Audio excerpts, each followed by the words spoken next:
7장 1절부터 13절까지 보겠습니다.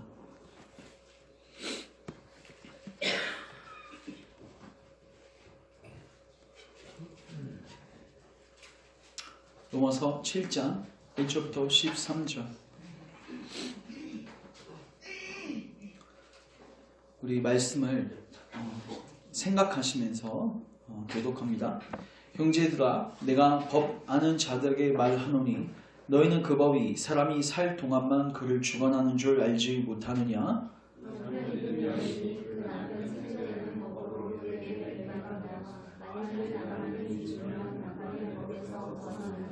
그러므로 만일 그 남편 생전에 다른 남자에게 가며 음녀라. 그러나 만일 남편이 죽으면 그 법에서 자유롭게 되나니 다른 남자에게 갈지라도 음녀가 되지 아니하느니라.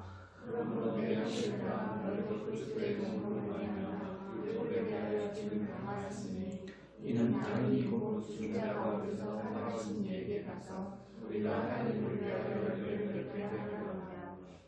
우리가 육신에 있을 때에는 율법으로 말미암는 죄의 정욕이 우리 지체 중에 역사하여 우리로 사망을 위하여 열매를 맺게 하였더니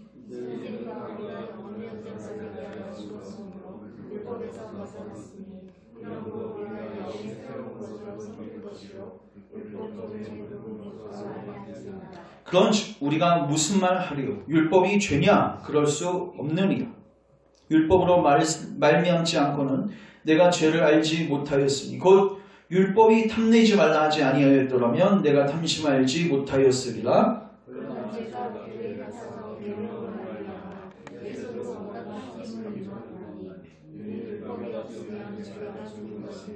전에 율법을 깨닫지 못했을 때에는 내가 살았더니 계명의 이름에 죄는 살아나고 나는 죽었도다.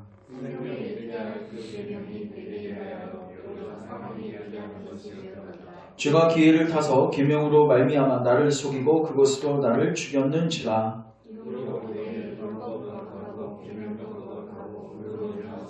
같이 읽습니다. 그런즉 선한 것이 내게 사망이 되었느냐? 그럴 수 없느니라. 오직 죄가 죄로 드러나기 위하여 선한 그것으로 말미암아 나를 죽게 만들었으니 이는 계명으로 말미암아 죄로 심히 죄되게 하려 함이라. 아멘. 기도합니다. 하나님, 오늘도 우리에게 지혜와 계시의 영을 부으사 하나님 말씀 잘 이해할 수 있도록 은혜를 베푸시고 이 말씀 우리 심령 안에 심겨져서 열매 맺을 수 있도록 성령님께서 역사하여 주시옵소서. 무지한 우리를 깨우쳐 주시고 우리의 눈과 귀를 여셔서 하나님의 말씀에 빛을 보게 하옵소서. 부족한 종의 입술을 성령님 주관하셔서 말씀을 쉽고 정확하게 주의 뜻 본의대로만 증거하게 하옵소서. 예수님의 이름으로 기도합니다. 아멘. 오늘은 로마서 7장 1절부터 13절 말씀을 가지고 따라하겠습니다. 본성과 율법이 할 수 없는 것. 본성과 율법이 할 수 없는 것. 우리가 도르트 신조를 지금 계속 살피고 있는데 우리가 저번 시간부터 세 번째, 네 번째 교리를 살피고 있습니다. 이 세 번째, 네 번째. 첫 번째 교리에서는요. 따라하겠어요. 선택과 유기. 이 주제를 다뤘고요. 두 번째는 따라합시다. 그리스도의 속죄. 이 두 개 연결되어 있다고 했어요. 하나님이 선택하신 자들을 반드시 어디로 초청하신다? 그리스도께로 초청하신다. 그냥 여러분 선택받았다고 그냥 바로 영화로 가는 게 아닙니다. 이 중간 과정이 반드시 있다고 제가 강조를 했습니다. 그러면 이 중간 과정은 이제 우리가 더 브로드하고 더 스펙트럼처럼 주의 깊게 살펴보자는 거죠. 그래서 세 번째, 네 번째에서는 우리가 인간의 전적 타락과 인간이 하나님을 믿는 회심의 방식에 대해서 살피는 겁니다. 자, 우리가 예수님을 뭐 해야지 구원받아요? 믿어야지 구원받죠? 이 믿음이 어떻게 작동되고 어떻게 우리 안에 생성되는지를 살피는 거예요. 왜 이거를 살피냐면 거짓된 믿음이 있기 때문입니다. 이런 많은 사람들이요, 예수님을 몰라서 지옥 갈 수도 있지만 예수님을 바르게 믿지 않아서 지옥 갈 수도 있습니다. 후자가 더 무섭습니다. 왜요? 자기는 구원받았다고 착각하고 자기는 천국에 갈 거라고 착각하는데 왜요? 예수님을 부르니까.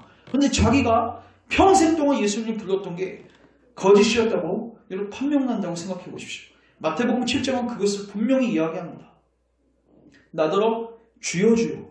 예수님한테 지금 뭐라고 고백하고 있어요? 주여 주여. 예수님을 알고 그분을 주로 고백하는 사람들이었어요. 근데 예수님께서 불법을 행하는 자들아 내게서 떠나가라. 여러분 우리는 막연하게 아유 설마 그 사람이 내가 되겠는가. 근데 거기에 분명히 많은 사람이 그렇게 될 거라고 주님이 예언하셨습니다. 왜 그 구절이 주어졌을까요? 그 사람이 당신이 되지 않기 위해서 자기를 점검하고 당신이 갖고 있는 믿음을 점검하라고 주어진 것입니다. 그래서 우리가 이 세 번째, 네 번째 이 교리에서는 우리가 주님을 믿는다고 할 때 하나님이 인정하시는 그 믿음이 무엇인지를 규명하고 알아야 필요가 있습니다. 그리고 만약에 내가 그 자리에 없다면 여러분 지금까지 신앙생활 했던 거 다 접으시고 다 리셋하시고 다시 시작하셔야 합니다. 예수님께 니고데모가 찾아왔습니다. 그는 열심히 신앙생활을 한 사람이었습니다. 근데 예수님께서 니고데모가 왔을 때 뭐라고 얘기합니까? 너 리셋해야 돼. 리셋해. 여러분 얼마나 허무하겠습니까? 여러분들이 지금까지 열심히 해왔는데 누군가가 와서 야, 뭐 조금만 고치는 게 아니라 야, 그거 다 집어쳐라.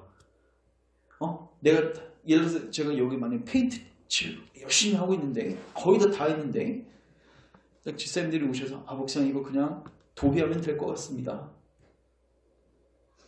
하면 되는데 자기가 했던 걸 다 뭐 해야 돼요? 부정해야 된단 말이에요. 그래서 이건 빠르면 빠를수록 좋습니다. 내가 페인트를 다 칠하기 전에 한 1분만 칠하고라도 리셋 받으면 괜찮은데 우리 일평생을 다 그렇게 힘들게 그렇게 살았는데 막판에 리셋해야 된다. 어떤 사람은요 리셋이라는 명령도 듣지 못하고 죽는 사람들이 있습니다. 그 사람이 이제 착각하고 산 거죠.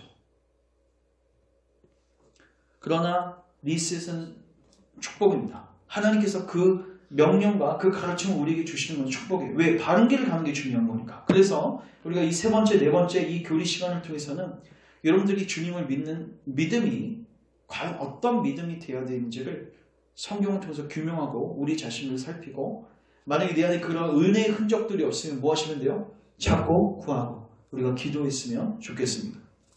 특별히 우리가 인간이 하나님께 반응하는 이 회심, 따라서 회심, 회개와 믿음인데 이 회심을 이해하기 위해서는 우리의 인간의 전적 부패와 타락을 이해하셔야 돼요. 왜냐하면 인간의 전적 부패를 이해해야지 이 회심이 하나님으로부터 오는 선물인지를 인식할 수 있습니다.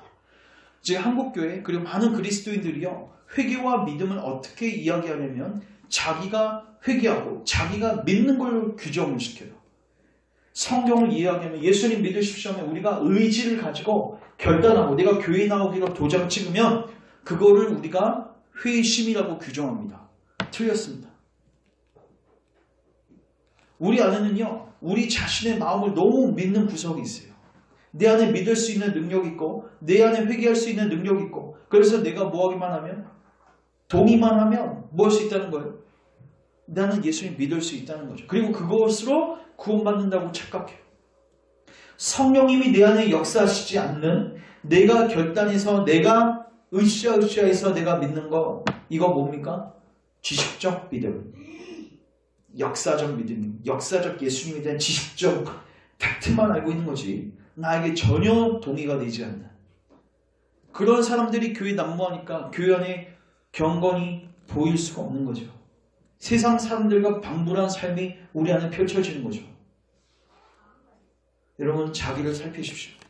더 늦기 전에 자기를 살피시고 우리가 하나님 주신 이 회개의 이 기회에 이 기간에 우리가 회개하고 주님께 들어갔으면 좋겠습니다.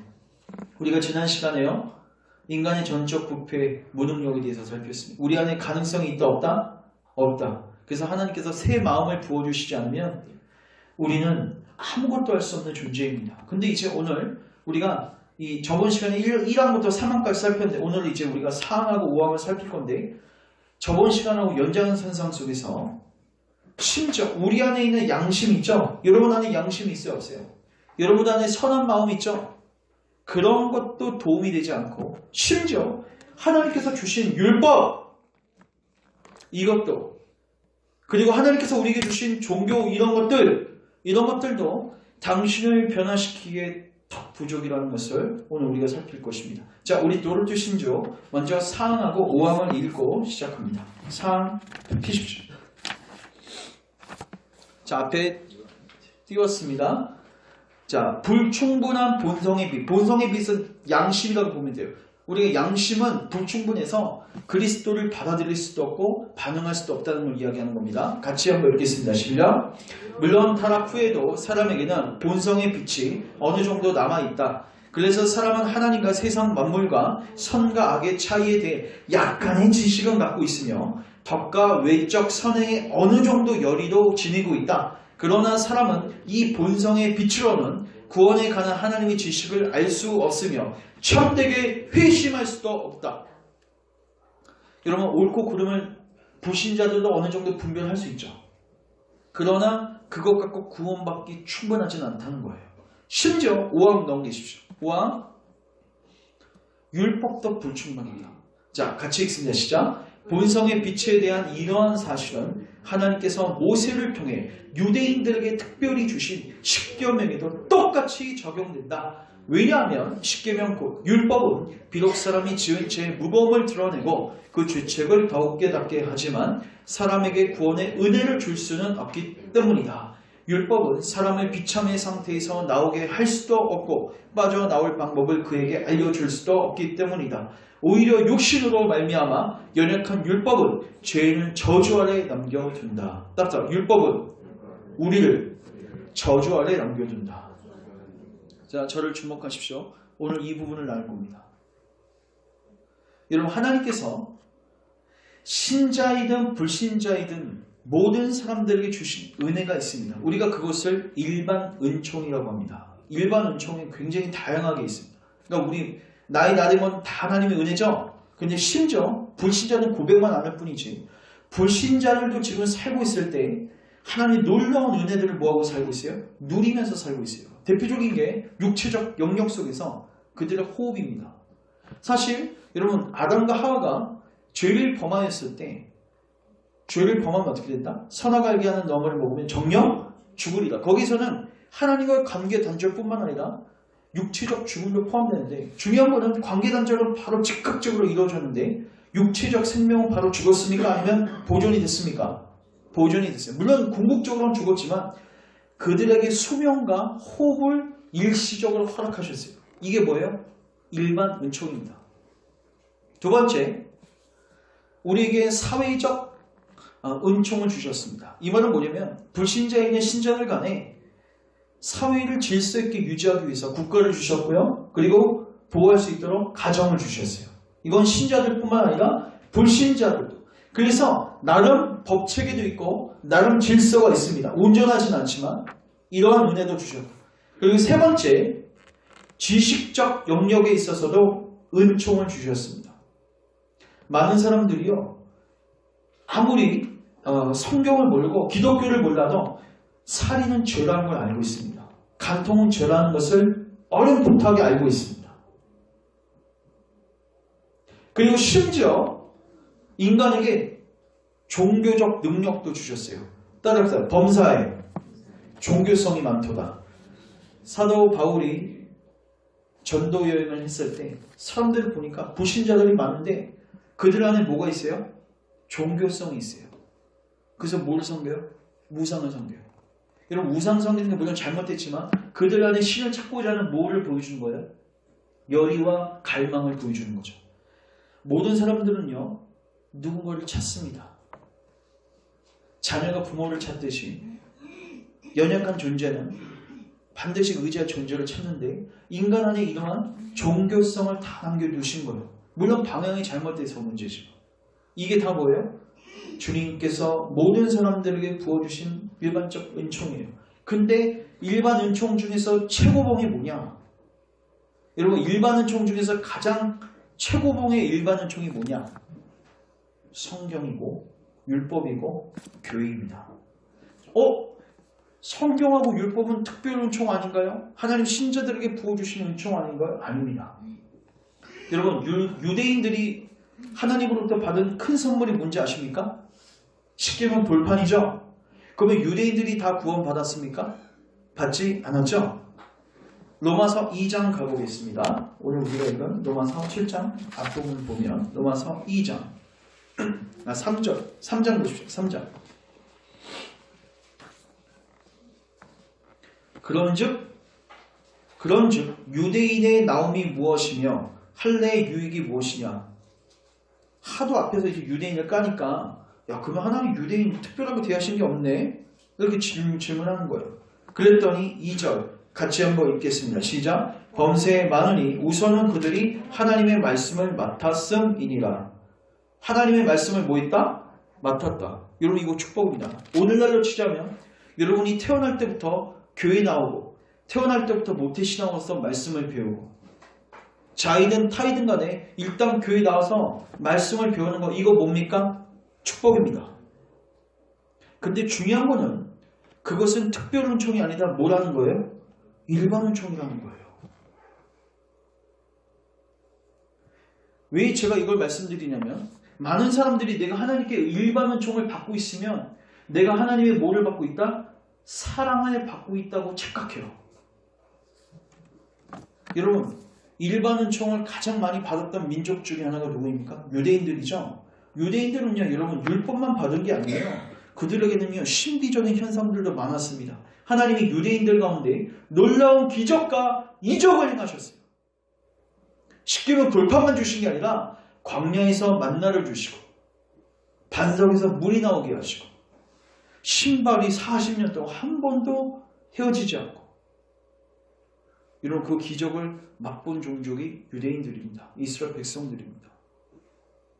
그럼 그들이 하나님이 자기를 기뻐한다고 생각했을까요? 아니면 하나님 나를 진노하신다고 생각했을까요? 나를 기뻐한다. 근데 성경은 무엇을 이야기합니까? 히브리서 3장 가십시오.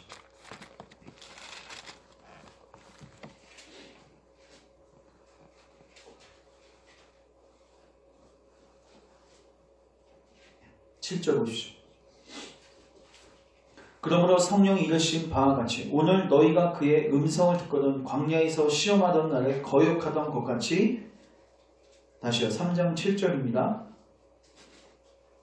그러므로 성령이 이르신 바와 같이 오늘 너희가 그의 음성을 듣거든 광야에서 시험하던 날에 거역하던 것 같이 너희 마음을 뭐하게 하지 말라? 완고하게 하지 말라. 근데 보십시오. 9절 거기서 너희 여조가 나를 시험하여 증험하고 40년 동안 나의 뭘 보았다?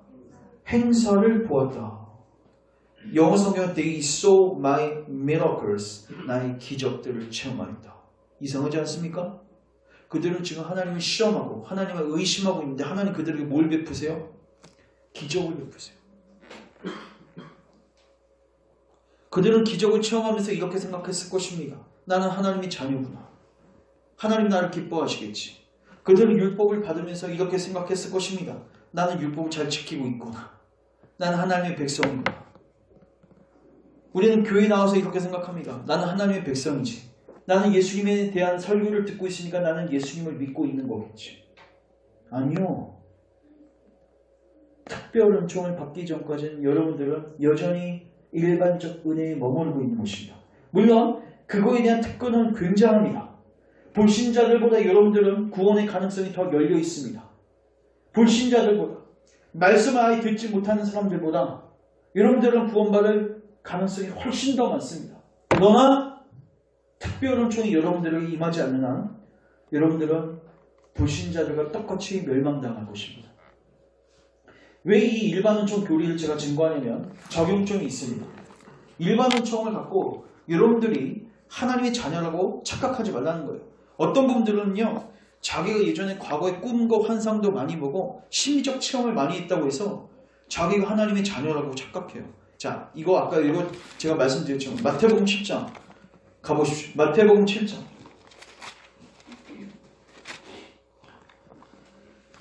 여러분들 안에 잘못된 확신 가운데 있는 분들이 그 확신에서 나왔으면 좋겠습니다. 22절.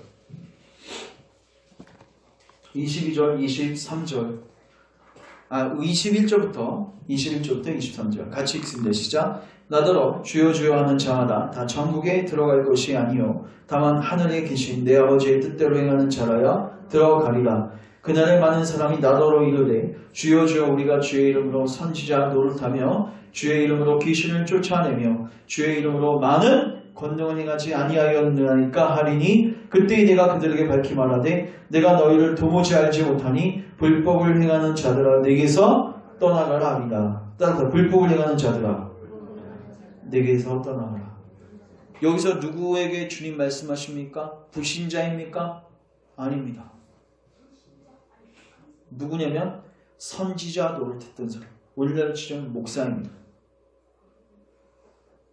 오늘날로 치자면 병과 수많은 이적과 병을 고치고 귀신을 축사하는 놀라운 이적을 베푼 부흥사 같은 사람들입니다. 여러분들 그분들 예전에 집회 참석해 보셨죠? 그분들 보시면 무슨 생각이 드셨습니까? 저분이 하나님의 자녀일까? 이런 의심 한 적이 있어 없어요? 저는 없어요. 저분이야말로 하나님의 사랑을 받고 있으며 저분이야말로 하나님의 은총을 받고 있는 자라고 이야기했어요. 그렇게 생각했어요. 그런데 성경에 보면 그러한 사람들이 지금 예수님께 뭐 받고 있어요? 배척 받고 있어요.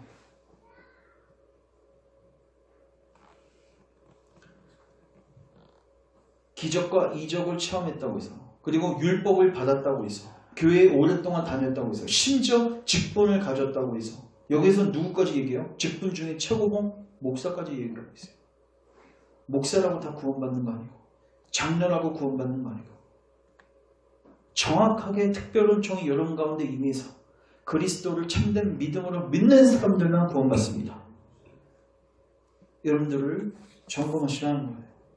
과거의 경력, 과거의 체험들, 내가 현재 누리고 있는 이 일반 은총으로 여러분들의 상태를 기만하지 말라는 것입니다.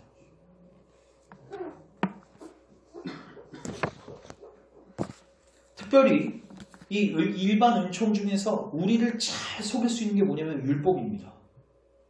뭐 다른 거는 뭐 불신자들도 다 갖고 있으니까 우리가 특별하게 생각하지 않는데, 불신자들은 받지 못하는 일반 은총이 있어요. 그게 뭐예요? 율법이에요. 성경책이에요. 말씀이에요. 교회 나오는 거예요. 그럼 우리는 마치 이거를 갖고 있으면 우리가 뭘 받았다고 착각하기 쉬워요? 구원을 받았다고 착각해요. 내가 이걸 읽기만 하면 내가 이걸 지키고 있다고 착각해요. 자, 제가 오늘 이 이야기를 하겠습니다. 하나님께서 일반 은총을 주신 이유가 있습니다. 자, 제가 질문합니다. 하나님께서 왜 우리에게 육체적 호흡을 주셨을까요? 왜 우리에게 수명을 주셨을까요? 1차적으로는 하나님의 영광과 하나님의 자비를 드러내기 위해서입니다. 선인이든 악인이든 간에 하나님께서 비를 주시고 회를 주신 것은 그분의 자비를 드러내신 것입니다. 1차적으로 하나님의 영광입니다. 두 번째는 우리에게 이 호흡을 주셔서 우리 살아 생전에 뭐 할 수 있도록 회개하고 복음을 믿고 예수님을 믿어 구원에 이를 수 있도록 시간과 장소를 공급해 주신 것입니다. 여러분, 그래서 오래 산다고 축복이 아니라 오래 살았는데 지옥 가면 그게 무슨 유익이 있습니까?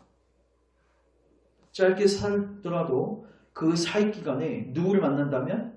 예수님을 만난다면, 구주 예수님을 만난다면 그 인생은 가장 복된 인생입니다. 육체적 생명을 연명하신 그 일반 은총을 주신 목적이 있단 말이에요. 더 나아가서 하나님께서 국가를 주신 목적도 있고 가정을 주신 목적도 있습니다. 질서를 바로 유지해서 우리로 하여금 하나님께 바르게 예배할 수 있고, 그런 환경들을 열어주기 위해서 하나님께서 국가도 허용하셨고 가정도 허용하셨습니다. 근데 특별히 일반 은총 중에서 율법을 주신 목적이 있습니다. 율법도 뭐라고 해요? 처음엔 일반 은총이라고 해요. 그 다음에 성령님께서 그 말씀을 사용하시면 우리에게 특별 은총으로 다가오지만 그 전까지는 뭐예요? 일반적인 은혜란 말이에요. 그런데 이 율법을 주신 이유가 있단 말이에요. 그 이유를 오늘 우리가 살펴보고자 합니다. 이 일을 위해서 제가 묵상하다가 오늘 아침 이제 이런 묵상이 됐는데, 저를 주목하십시오. 제가 비유를 하나 드리겠습니다. 한 아이가 고3인데 너무 공부를 잘해요. 뭐 풀었다면 다 만점이에요. 그래서 능력이 있는 거예요. 그래서 그 아이가 이제 수험 공부를 이제 열심히 하고 있는데 그 아이가 교통사고를 당했습니다. 교통사고를 당해서 그 아이가 뇌가 조금 이상해졌어요. 당연히 시험번에 장애가 있겠죠? 그 다음에 또 하나 문제가 생겼는데 뇌가 이상이 생기니까 어디에 이상이 생기냐면 시력에 이상이 생깁니다. 뭐예요? 시력. 이 비율 잘 묵상해 보십시오. 이 사람의 머리만 이상한 게 아니라 뭐에도 이상이 생겼어요? 시력에. 그래서 부모님이 이제 야, 너 큰일 났다. 너 이제 시험 보면 안 된다. 근데 시험이 코앞에 있는데 얼마나 보고 싶겠어요. 자기가 지금까지 했던 노력들이 있는데. 근데 부모가 이렇게 얘기해요. 너 빨리 지금 의사한테 가야 돼. 너 빨리 누구한테 가야 돼? 의사한테 가야 돼. 부모가 얘기하죠. 너 지금 머리가 문제야. 뇌가 문제야. 그러니까 그 자녀가 뭐라고 얘기합니까? 엄마 나 안 가도 돼요. 나 문제 없어요. 그리고 시험지에 딱 앉았는데 뭐 문제 풀기는커녕 뭐가 안 보여요? 문제 자체가 안 보여요. 그랬더니 이 아이가 이렇게 생각합니다. 야, 나는 풀 수 있는데 문제가 보이지 않아서 안 푸는 거다. 못 푸는 거다. 그러니까 자기 뭐만 이상이 있다? 시력에만 이상이 있다고 생각하는 거예요. 그래서 의사한테 안 갑니다. 시력만 회복된다면 나는 이 문제를 뭐 할 수 있다? 풀 수 있다. 그래서 의사가 권유한 방법이 잠깐 동안 시력을 회복할 수 있는 약이나 어떤 의학적 처방을 해가지고 잠깐 시력을 회복시켜주는 거죠. 그리고 시력을 딱 회복시켜주는데 문제가 싹 보입니다. 근데 문제를 풀 수가 없는 자기의 현 주소를 보게 됩니다. 그때 자기의 뇌에 문제가 있다는 것을 알고 의사에게 갔다. 자, 이거 제가 아침에 제가 비유를 생각한 거예요. 자, 제가 적용합니다. 모든 인간들은요, 창세기 2장, 3장에 보시면요, 모든 인간, 아담을 포함한 모든 인간은 하나님께서 시험지를 주셨습니다. 맞죠? 선악을 알게 하는 나무를 뭐 하지 말라? 먹지 말라. 이건 뭐예요? 율법이죠. 테스트이고 시험입니다. 맞죠? 근데 인간이 뭐 하게 되냐면 사고 때문에 인간이 타락해가지고 인간은 어떻게 되냐면 그 시험을 풀 수 있는 능력을 뭐 했어요? 상실했죠. 맞죠? 근데 또 하나 뭘 상실했냐면 문제가 뭔지도 몰라요. 율법 자체가 희미해졌어요. 시험지를 딱 보는데 시험지의 반이 흐릿흐릿하게 보이는 거예요. 인간에게 두 가지가 문제가 있습니다. 율법을 해결할 능력도 없고 풀 수 있는 실력도 없고 그리고 율법이 뭔지도 몰라요. 관심도 없어요. 그래서 하나님께서 하신 방법이 뭐냐면 시력을 회복시켜 주십니다. 그게 율법을 돌판에 기록한 거예요. 처음에는 여러분 율법이 어디에 있었을까요? 우리 마음에, 양심에 있었습니다. 아담도 율법을 받았습니다. 맞죠? 근데 그 율법이 희미해지니까 주님이 모세에게 율법을 주셔서 문제를 어떻게 아주 선명하게 해상도 완전히 100%로 해가지고 분명하게 문제를 볼 수 있도록 딱 우리에게 제시한 게 뭐야? 이게 성문화된 율법입니다. 그럼 이제 우리는 적어도 안 보여서 못 풀었다고는 할 수 없는 거예요. 맞죠? 이제 그 문제를 풀기 시작하는데 이스라엘 백성들이 그러면 어떻게 했는가? 그게 구약의 역사입니다. 시력을 잠깐 회복시켜 주셔서 풀게 하셨는데 율법을 문제를 풀기는커녕 더욱더 죄를 짓는 자리로 가는 거예요. 결국요, 인간은요, 율법을 통해서 구원받는 거 맞습니다. 여러분들은요, 원하든 원하지 않든 간에 따라서 나는 율법 아래에서 태어났습니다. 이런 거 굉장히 중요하거든요. 창세기 2장 3장은 이야기합니다. 모든 인간은 하나님의 율법 시험지 앞에서 태어납니다. 난 시험 안 보고 싶어. 이게 안 된단 말이에요. 모든 인간은 다 뭐를 봐야 돼요? 테스트를 받아야 돼요. 근데 우리는 이미 받았어요. 누구를 통해서요? 아담을 대표로 해서 받았어요. 근데 실패했죠. 그래서 시력도 잃었고 풀 수 있는 능력도 상실했어요. 그러면 이제 제 시험을 봐야 되는데 시험을 쳐서 만점 받을 수 있는 능력이 우리에게 있다 없다? 없다. 그래서 여러분 우리에게 율법이 주어진 거는 뭘까요? 일단 첫 번째 이걸 풀라는 것입니다. 맞죠? 풀어야지 뭐 받을 수 있어요? 구원받을 수 있는데 재시험의 기회를 주는 거예요. 근데 주님의 진짜 본의는 뭔가? 네가 풀 수 있다 없다? 없다. 그 누구에게 가야 된다?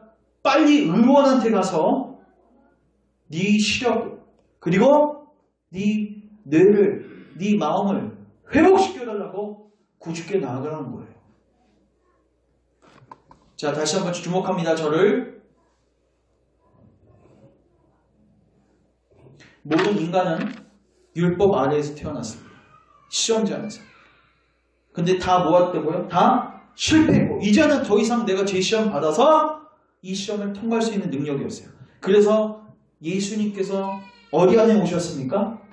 율법 아래에 오셨습니다. 우리 갈라디아서 4장 보겠습니다.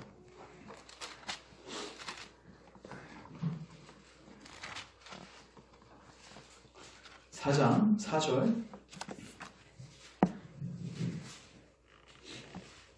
때가 참에 하나님이 그 아들을 보내사 여자에게 나게 하시고 따라서 율법 아래에 나게 하신 것은 하나님이 예수님을 어디 안에 보내셨어요? 율법 아래에 보내셨어요. 이게 무슨 말일까요?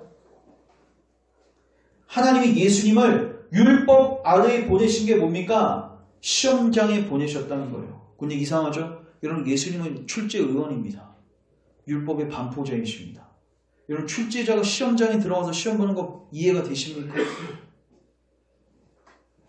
그러니까 예수님께서 지금 시험 보시는 목적은 굉장히 독특한 목적이 있다는 겁니다. 우리가 풀 수 없는 이 문제를 예수님께서 친히 뭐 하시겠다는 거예요? 대신 푸시겠다는 거예요. 아담이 풀어서 실패했던 그 자리에 예수님이 다시 오신 거예요. 우리는 이제 풀 수 없습니다. 율법이 뭔지도 모르고 관심도 없고 문제가 성문 아래서 주어져도 풀지도 못하고 오히려 더 어기는 그러한 자리에 있는 우리를 대신해서 예수님이 시험장에 들어가신 거예요. 그리고 예수님이 완벽하게 그 시험을 푸십니다. 율법을 지키십니다. 그래서 예수님께서는 우리에게 항상 이렇게 초청하십니다. 아들아 딸아 너가 구원받을 수 있는 방법은 두 가지이다. 하나는 네가 율법을 뭐해라? 풀어라. 네가 열심히 율법을 지켜 행하라. 그러면 구원받게 될 것이다. 이게 첫 번째. 두 번째는 무엇입니까? 네가 풀 수 없을 거라고 생각되거든 이젠 주저없이 누구에게 오라? 나에게로 와라. 우리 마태복음 19장 갑니다. 마태복음 19장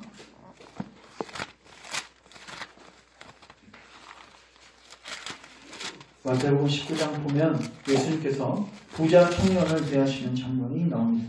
재물 많은 청년 16절 어떤 사람이 주께 와서 이르되 선생님이여 내가 무슨 선한 일을 하여야 영생을 얻으리까? 따라서 내가 무슨 선한 일을 하여야 영생을 얻으리까? 이게 뭐예요? 주님! 내가 지금 시험장에 들어왔는데 커트라인이 몇 점입니까? 묻고 있는 거예요. 누가 풀겠다는 거예요? 내가 풀겠다는 거예요. 그럼 네가 풀겠냐? 그거 좋다. 내 커트라인 얘기해 줄게. 몇 점이다? 100점이에요. 주님이 내가 대신 풀어줄게 먼저 얘기하지 않습니다. 일단 네가 푼다고 했으니까 네가 뭐 해라? 그럼 네가 풀어봐. 저도 그 애들 가르치지만 겸손하게 선생님한테 묻는 아이들이 좋습니다. 뻗팅기고 막 개념없이 막 푼다고 했다가 그러면 먼저 뭐예요? 내가 풀어주지 않습니다. 네가 풀어봐. 가르치다가 좀 짜증이 나고 화나는 얘는 뭐냐면 자기가 푸는 방식을 절대화시켜서 선생님을 가르쳐 주려는 아이가 있습니다. 10명 중에 1명 있을까 말까요. 굉장히 소수지만 굉장히 가르치기 힘듭니다. 그런 아이들한테는 뭐가 약이에요? 딱 풀려고 한 다음에 걔가 풍부하고 정답하고 틀린 거 딱 보여주면 돼요. 예수님 지금 뭐 하는 거예요? 좋아, 네가 한번 풀어봐. 그러면 너 영상 받고 싶어? 그럼 선한 일 해야 된다고? 그렇지. 네가 테스트를 통과해야 된다고 했지? 좋아, 네 한번 해봐. 그러니까 17절 보십시오.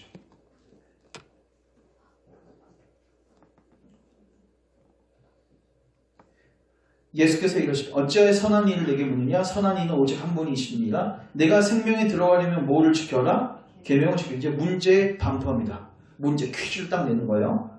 그러면 어느 계명입니까? 18절 이르되 어느 계명이옵니까? 그러니까 문제가 구체적으로 무엇입니까? 그러니까 예수님이 1번 살인하지 말라, 2번 간음하지 말라, 3번 도둑질하지 말라, 4번 거짓 증거하지 말라, 5번 부모를 공경하라, 6번 네 이웃을 내 자신과 같이 사랑하라. 몇 문제 냈어요? 6문제 냈어요. 그랬더니 그 청년이 이르되 이 모든 것을 내가 뭐 했다? 지켰습니다. 오, 꽤 능력 있는 사람이에요. 잘 풀죠? 근데 예수님이 이렇게 말씀하십니다. 21절 예수께서 이르시되 내가 온전하고자 할진대 네가 쉽게 말해서 이 시험에서 통과하고 싶다면 이 정도 갖고는 안 되고 요거까지 해야 된다. 그러면서 내 소유를 팔아 가난한 자들에게 뭐해라? 주라. 예수님은요, 자 저를 주목하십시오. 선생님은요 이 아이의 부족을 보이기 위해서 이 아들이 풀 수 있는 것만 제공하면 될까 안 될까요? 안 되죠? C단계, D단계 심한 문제를 딱 던져야 돼요. 박살 내야 되는 거죠. 예수님이요 이 사람이 지금 걸려 넘어질 만한 문제, 이 사람이 절대로 풀 수 없는 문제를 딱 들이대십니다. 그 문제는 부자 청년뿐만 아니라 우리에게도 다 있어요, 없어요? 다 있어요. 예수님은 그걸 딱 들이대십니다. 자, 그걸 딱 들이대면요 이제는 뭐가 들통나게 되냐면 내가 이 문제를 풀 수 있다 없다? 없다. 그럼 나는 영생 받을 수 있다 없다? 없다. 그럼 이제 선택사항은 두 가지입니다. 아씨 어쩔 수 없지. 하고 싶지 않고 풀 수도 없으니까 집에 가든가. 두 번째 그래도 영생은 받고 싶어. 이게 진심이에요. 그래서 구주께 무릎 꿇고 나를 도와주십시오. 영생이 정말 여러분 영생 받고 싶으십니까? 영생 받고 싶으십니까? 영생을 진짜 사모하는 사람은 근심하며 떠나지 않습니다. 이 부자 청년처럼. 어떻게 합니까? 예수님께 무릎 꿇고 예수님 저를 도와주십시오. 그럼 예수님이 무엇라고 대답하겠습니까? 야, 잘 들어. 너 그렇게 겸손하고 니를 낮췄으니까 내가 정말 좋은 방식을 내가 알려줄게.